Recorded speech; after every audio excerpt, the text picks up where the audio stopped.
우리는 이제 드디어 이 사도행전의 마지막 장 28장 그리고 하나님이 말씀하셨던 그리고 바울이 그렇게 가고자 했던 로마에 도착을 했습니다.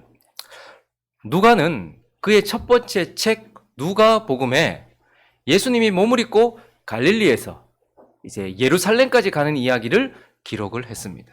그리고 누가는 이제 그의 두 번째 책 사도행전에서 몸을 통하여 몸된 교회를 통하여서 예루살렘에서 로마까지 가는 이야기, 바울을 통하여 로마까지 예루살렘에서 로마까지 가는 이야기를 이제 완성하고 있는 것을 보게 됩니다. 그래서 오늘 본문은 이렇게 시작되는데 우리가 구조된 후에 앉을 그 섬은 멜리데라 하더라. 바울이 로마로 가려고 하는 것을 막아서던 그 광풍과 그 풍랑과 큰 폭풍, 그럼에도 불구하고 하나님께서 그를 건지셔서 멜리데에서 구조되었다라고 이렇게 말하고 있고 16절은 우리가 로마에 들어갔다. 정말 담담하게 한 줄로 기록하고 있지만 저 일을 위하여 지금까지 있었던 모든 것들, 근데 바울이 로마에 들어갔다라고 말하고 있고 오늘 본문 마지막 30절과 31절은 이렇게 끝내고 있습니다. 바울이 온 이태를 자기 셋집에 머물면서 가택연금이 된 것이죠. 자기에게 오는 사람을 다 영접하고 하나님의 나라를 전파하며 주 예수 그리스도에 관한 모든 것을 담대하게 거침없이 가르치더라라고 말하면서 사도 바울이 죽을 뻔했지만 그 절망 가운데서 하나님께서 소망을 주셔서 그를 구조하셨고 사도 바울을 결국 로마에 들어가게 하셨고 사도 바울은 거기에서도 하나님의 나라를 계속해서 전파하게 되었다라고 오늘 이 사도행전의 이야기를 마치고 있습니다. 그래서 우리는 여기까지의 내용을 귀로 들었던 것을 눈으로 한번 확인해 볼 필요가 있을 것 같아요. 우리 사도행전 하면서 계속 1차 선교여행, 2차 선교여행, 3차 선교여행 다 이렇게 그림으로 다 확인했잖아요. 다 기억나죠? 난다카이소. 이제 마지막으로 예루살렘에서 로마로 가는 여정을 다시 한번 눈으로 확인하겠습니다. 예루살렘에서 잡혔어요. 그리고 가이사랴에서 보호를 받고 있었습니다.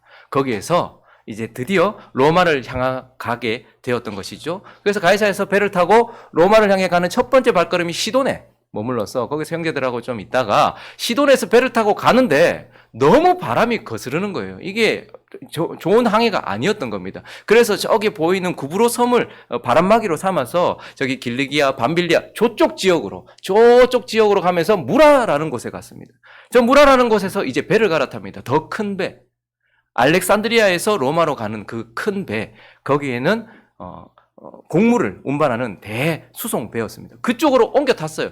그런데 너무 광풍이 심하고 너무 반대가 심했고 너무 바다가 흉흉했어요. 그래서 많이 가지 못하고 겨우 간 곳이 어디냐 하면 크레타 섬. 그래서 살모네의 미항이라는 곳에 서게 됐어요. 그런데 저 때가 언제쯤이었냐 하면 유대인들이 금식하던 때, 그러니까 대속죄일, 유대 원력으로 하면 7월 10일 정도, 우리 원력으로 하면 9월 20일 정도. 그런데 저기서 많은 시간을 지냈기 때문에 이미 10월을 넘어가는 상황이었습니다. 그런데 10월이 넘어갔다라는 것은 저 당시 지중해에서는 9월, 그러니까 11월부터 그 다음 해 1월까지는 항해 금지 기간이에요. 그러니까 바울이 사실은 그냥 샌님이 아닙니다. 1차, 2차, 3차 선교행 하면서 바다에 도가 난 사람이에요. 거의 6,000km를 그도 항해를 했기 때문에 거의 선주나 선장만큼 배에 대해서 알고 있었고 여기에 대해서 알고 있었어요. 그래서 그가 특별 계시를 받아서 이번에 풍랑을 만난다는 것을 알았든지 아니면 경험을 통해서 하나님께서 알게 하셨든지 어쨌든 이번 항해는 옳지 않다. 이거 그냥 배만 그리고 우리 재산만 잃는 게 아니고 생명을 잃을 만큼 위험하다라고 바가 섰는데 그런데 지금 곡물을 실은 선주와 선장은 빨리 이동해야 되잖아요. 그리고 거기에 백부장 율리오도 바울의 이야기를 듣는 것보다는 선장의 이야기를 듣는 게 낫겠다 싶어서 차라리 64km 떨어진 벨릭스로 가자 해서 항해를 시작하게 된 거예요. 갔다가 어떻게 됩니까? 배가 유라굴로라는 광풍을 만나게 되고 저기에서 생명까지 위협을 받는 14일 동안 별도 해도 한번 보지 못하고 난파된 상황 속에서 살소망까지 끊어졌었습니다. 그런데 거기서 하나님께서 어떻게 합니까? 이 풍랑으로 인하여 더 빨리 어디로 가게 되냐면 오늘 본문에 나오는 멜리데라는 섬으로 가게 되었던 거예요. 그러면 사실 바울은 누구보다 로마로 빨리 가고 싶었어요. 그런데 겨울을 나고 가자라고 얘기했어요. 그랬다면 한 3개월 이상은 더 지체되었을 텐데 그런데 저기 14일 만에 갑니다. 풍랑으로 인하여서 저기 희한하죠. 어떻게 풍랑이 불었는데 로마로 가는 저 멜리데에 그렇게 안착할 수 있었을까? 하나님이 하신 것이죠. 그래서 멜리데에 도착을 했는데 멜리데는 가나안 말로 말하면 피난처 이런 뜻이에요. 야, 하나님께서 그를 피난처로 불러주셨어요. 근데 가니까 멜리데 원주민들이 얼마나 따뜻한지 이 사람들을 다 맞이해가지고 불을 피워놓고 이 사람들을 보호해주는 피난처를 만났던 겁니다.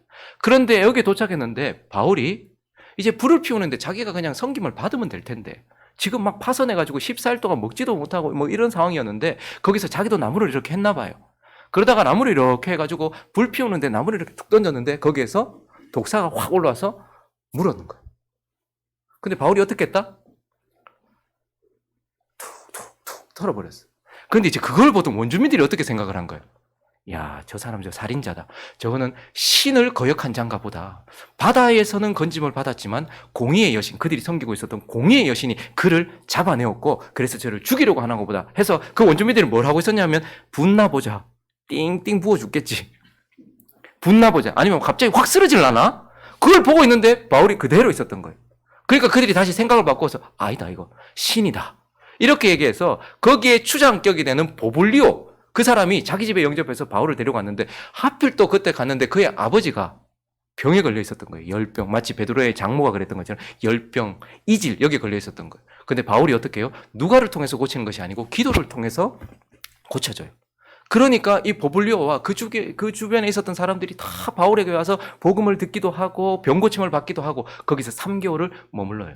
전승에 의하면 이 보블리오는 결국 예수를 믿게 되었고 그 지역, 멜리데 지역의 첫 번째 감독이 되었다라고 이렇게 이야기해요. 거기서도 복음이 전파되고 거기에서 이제 바울이 3개월 동안 겨울을 난 이후에 다시 알렉산드리아에서 로마로 가는 다른 배에 올라타서 수라구사로 갔다가 레기온을 거쳐서 보디올에서 형제들과 일회를 보내고 난 이후에 어디로 가는 거예요 이제? 로마로 들어갔다. 이렇게 말하고 있는 것입니다. 됐습니다.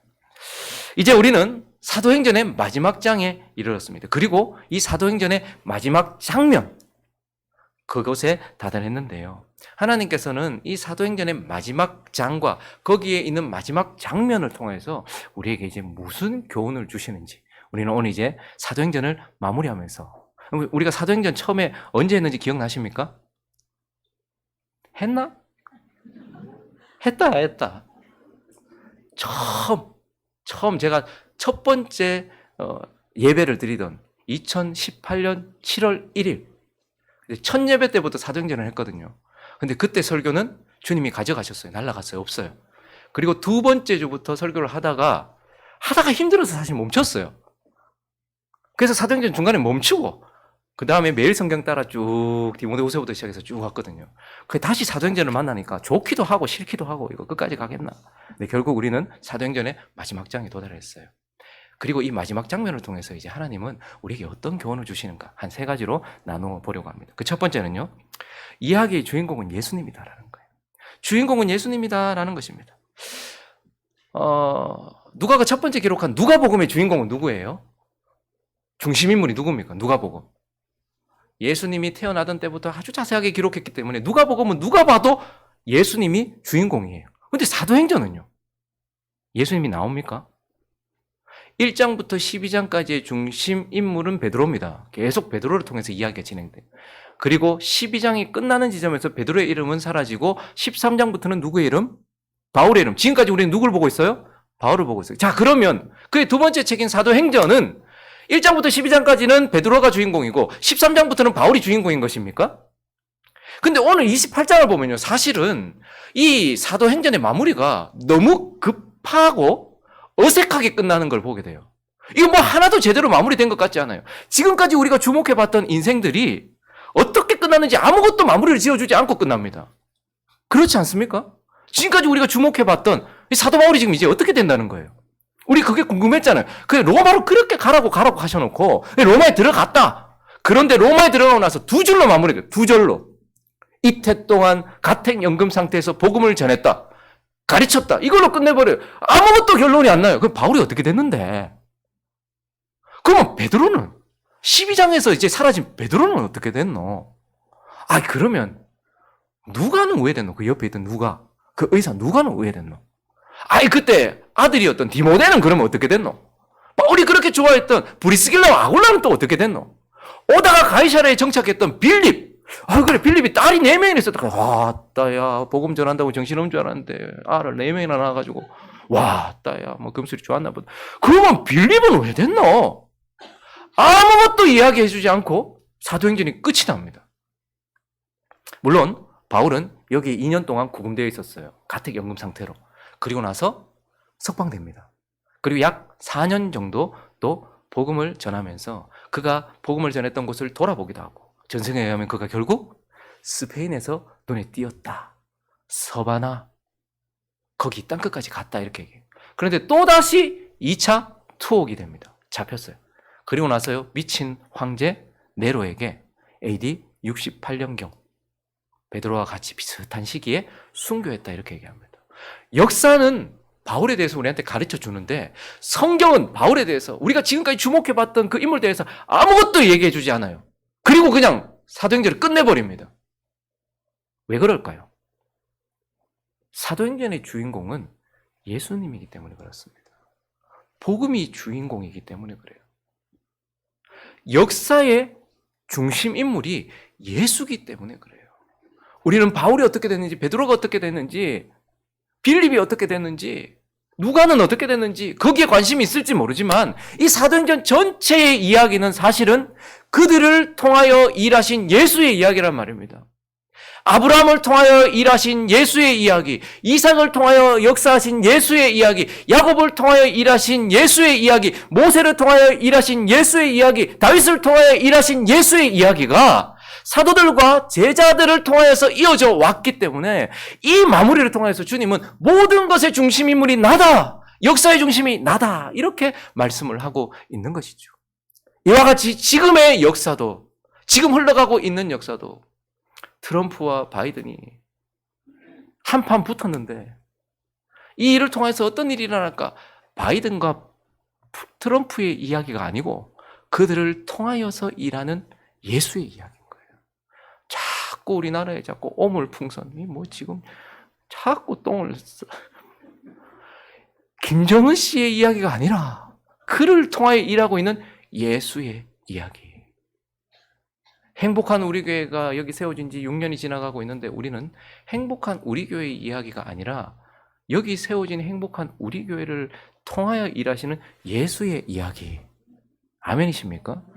동시에 나의 이야기가 아니라 나를 통해서 써내려가시는 여러분들의 인생의 이야기가 아니라 예수의 이야기를 우리에게 말해주고 있다는 말입니다. 그래서 저와 여러분의 인생을 통해서도 사도행전이 예수의 이야기로 끝나는 것처럼 저와 여러분의 인생도 예수의 이야기다라는 것을 마음에 새기고 머리에 새겨야 한다라는 것입니다. 그리고 오늘 이 어색하기도 하고 급작스럽기도 한 이 28장의 마무리를 통하여 하나님께서 또 우리에게 말씀하시고 하는 건, 그 두 번째는 바로 예수님은 약속을 성취하시는 분이다. 예수님은 약속을 이루시는 분이다. 반드시 약속하신 것을 이루시는 분이다라는 거예요. 여러분, 누군가가 사도행전이 무슨 책입니까? 라고 묻는다면, 그리고 그 질문에 한마디로 대답한다면 뭐라고 대답할 수 있을까요? 사도행전은 승천하시기 전 예수님께서 하셨던 약속과 승천하신 예수님이 하셨던 약속을 어떻게 이루셨는지를 증명하는 책입니다. 이렇게 한마디로 얘기할 수 있습니다. 승천하시면서 하셨던 예수님의 약속과 승천하신 예수님이 누군가에게 하셨던 그 약속이 어떻게 이루어졌는지를 보여주는 책이 사도행전입니다. 이렇게 말해요. 그래서 사도행전은 1장 8절의 약속이, 읽어볼까요? 시작.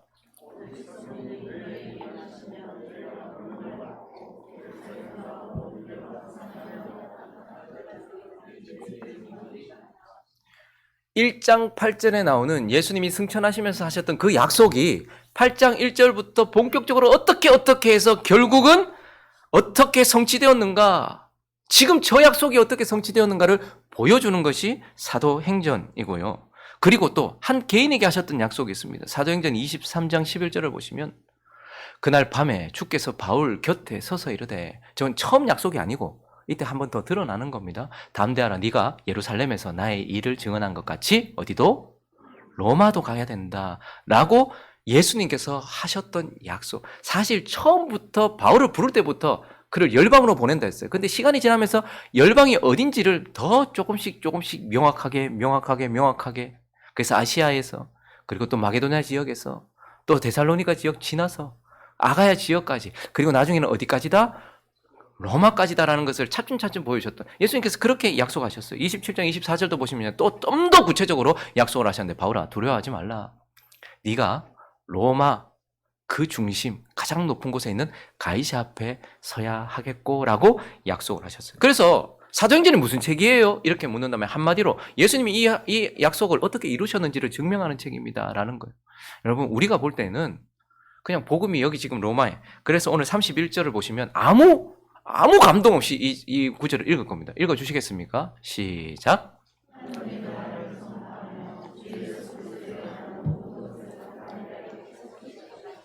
봐야 아무 감동이 없잖아.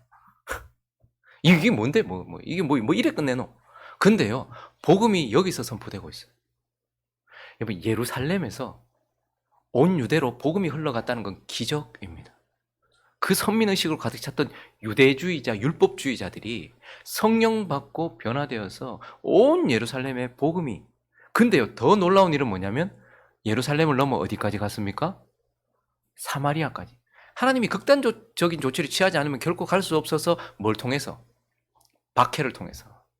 온 교회가 다 흩어질 수밖에 없는 상황이 되어서 그때에서야 비로소 1000년 반복했던 유대인들이 사마리아 사람들한테 복음을 전했고 1000년 반복했던 그 기간을 넘어서 사마리아 사람들이 유대인이 전하는 복음을 듣고 변화되었어요. 그리고 나서요. 한 번도 자기의 바운더리 안에 넣어보지 않았던 이방인들이 예수를 믿게 되는 은혜가. 그래서 예루살렘, 온 유대, 사마리아와 어디까지요? 땅끝까지. 베드로도 보셨잖아요. 절대 받아들일 수 없는 복음이었습니다. 내용이었어요. 이방인을 더럽게 생각하고 있어요. 그런데 거기까지 갔다가 지금 어디에서? 로마에서 복음이 이렇게 전파되고 있다라는 거. 어마어마한 약속. 사실은 이루어질 수 없는 불가능한 약속을 예수님께서 하셨는데 그것이 어떻게 해요? 여기서 이루어졌다.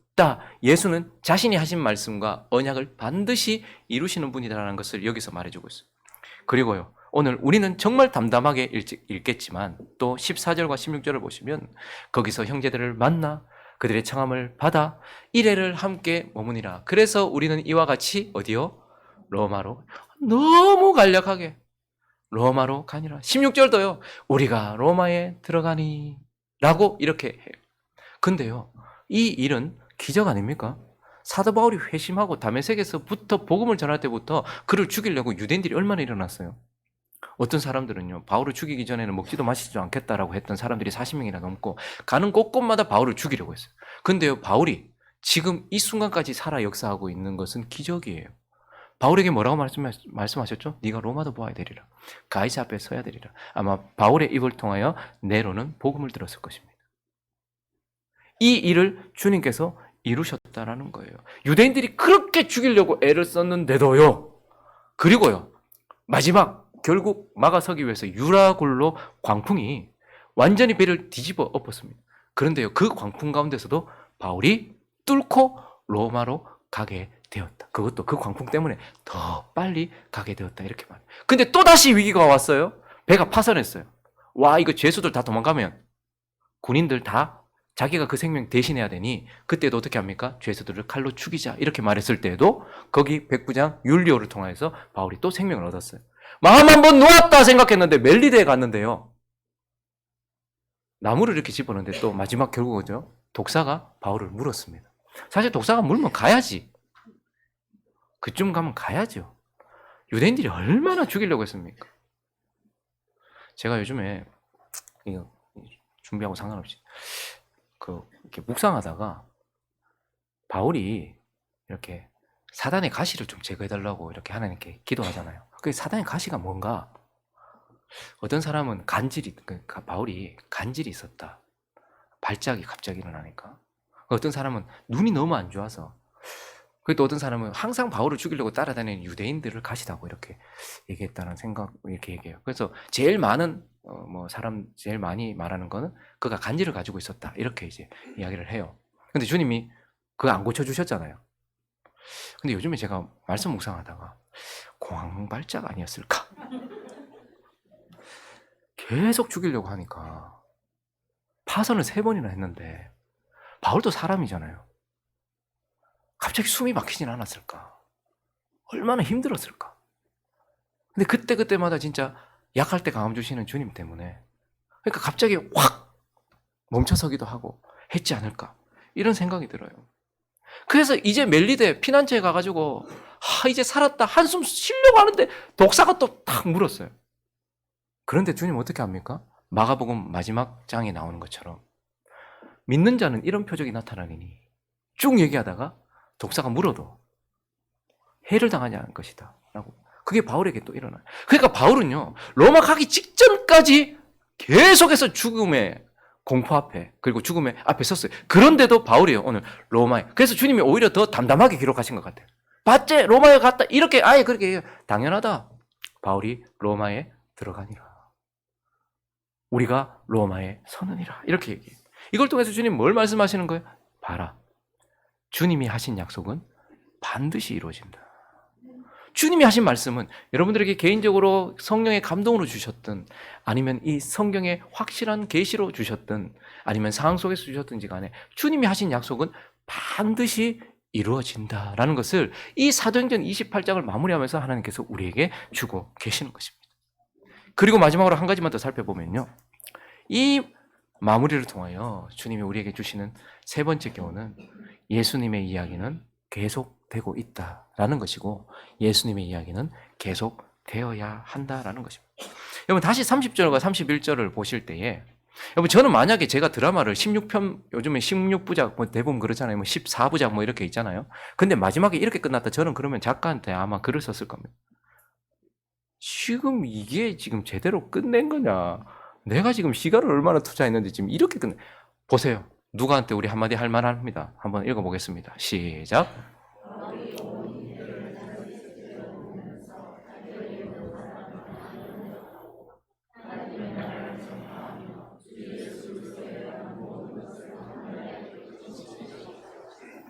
이게 마무리입니까? 지금 이 얘기 들으려고 내가 지금 여기까지 달려왔는가? 설교만 해도 지금까지 47번째입니다. 이게 뭐 이런 마무리가 다 있나? 근데 이게 마무리라고 내가 말할 수 있는가? 이게 정말 끝을 얘기하는 것인가 아니면 시작을 얘기하는 것인가 모르겠어요. 결국 뭐예요? 바울이 로마에 들어왔다. 바울을 통하여 예수가, 복음이 로마에 왔다. 그리고 지금 얘기하는 건 뭐예요? 결국은 새로운 시작을 얘기하고 있는 거예요. 그리고요, 또 다른 현재를 얘기하고 있는 거예요. 복음이 여기서도 진행되고 있다라고 말하고 있는 거예요. 그래서 주님은 복음이 여기까지 왔고 지금도 계속되고 있고 앞으로도 계속될 것이다. 그래서 이 복음이 바울은 떠나고 누가는 펜을 놓았지만 그 이후의 사람들을 통해서 계속해서 진행이 되고 있고 그리고 진행되어야만 한다라고 우리에게 가르쳐 주고 있는 것입니다. 그래서 이 이야기는 지금 이제 바울처럼 누가처럼 하나님께 부름받은 사람을 통해서 지금도 계속 되어지고 있는 이야기고 끝을 향해 가고 있는 이야기며 저와 여러분을 통해서 계속해서 되어야 된다라고 우리에게 사명을 던지는 마무리다라는 것입니다. 그래서 이 28장은요. 예수에 대해서 이야기합니다. 그리고 예수의 신실함을 얘기합니다. 그분이 약속을 신실하게 지켰다. 그리고 마지막은요. 예수의 사명을 우리에게 던지고 있는 겁니다. 이 이야기는 이제 너희를 통해서 진행되어야 된다라고 말하면서 예수의 이야기는 계속되고 있고 예수의 이야기는 계속될 것이며 그리고 너희를 통하여 이 이야기가 이어져야 한다라고 우리에게 말씀하면서 이제 이 길었던 사도행전의 이야기를 마무리하고 있는 것입니다. 말씀을 정리하겠습니다. 누가는 갈릴리에서 예루살렘까지 그리고 예루살렘에서 로마까지 예수님께서 하셨던 행적들을 다 자기에게 허락된 만큼 기록을 하고 이제 여기에서 펜을 놓습니다. 더 이상 자기가 거기에 대해서 말하지 않습니다. 그리고 자기는 자기에게 허락된 만큼의 이야기를 쓰다가 주님에게 갔겠죠. 이제 28장 마무리하면서 누가는 우리에게 말합니다. 이제 당신 차례입니다 라고 이야기합니다. 이제 우리가 펜을 이어받아야 합니다. 그래서 이제 저와 여러분은 사도행전 29장을 써내려가는 사람이어야 하고 모두가 자기의 이야기를 기록하고 싶어하는 세상 속에서 예수의 이야기를 기록하는 사람이 되어야 한다라는 것을 우리에게 말하면서 그의 펜을 놓고 있는 것입니다. 여기 앉아 계신 우리 모두가, 그리고 행복한 우리 교회가, 그리고 이 땅에 있는 모든 교회들이 사도행전 29장을 이어서 써내려가고 우리의 이야기나 행복한 우리 교회의 이야기가 아니라 예수의 이야기를 계속해서 써내려가다가 역사의 끝날 주님 앞에서 행복한 삶으로 끝내고 새로워지는 은혜가 있기를 예수 그리스도의 이름으로 축원합니다.